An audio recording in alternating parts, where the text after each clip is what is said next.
అంటే ఒక రాజకీయ కుట్ర నా భర్త చుట్టూ తిరుగుతుంది, ఆయన కావాలనే ఇబ్బందులకు గురి చేస్తున్నారు అనే దానిలో మాత్రం ఇది స్పష్టంగా ప్రజలందరూ గమనిస్తున్నారు, అందరూ చూస్తున్నారు.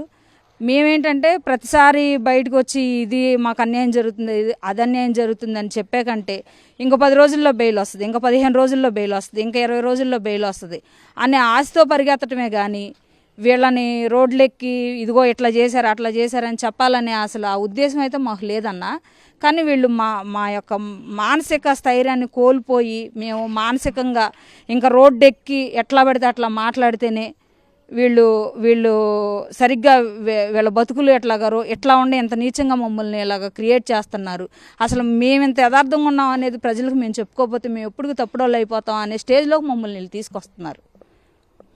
రాత్రి ఎంతమంది వచ్చారమ్మా? ఇద్దరు డిమాండ్ చేస్తున్నారు. కేసు కట్టాలన్నా, ఎఫ్ఐఆర్ అవ్వాలి ఆ కేసు.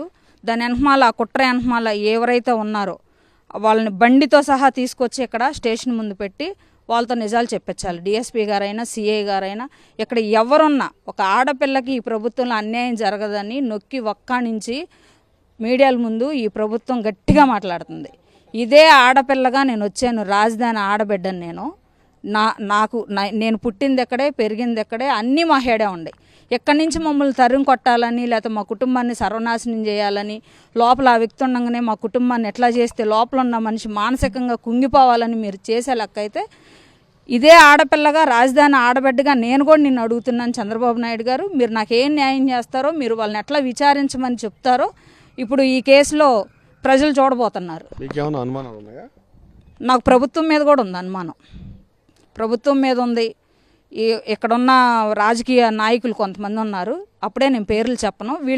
ఇది పోలీసుల టాస్క్ కదా, వాళ్ళే చేయాలి, అందుకే వాళ్ళకి అప్పచెప్పాం. ఇటీవల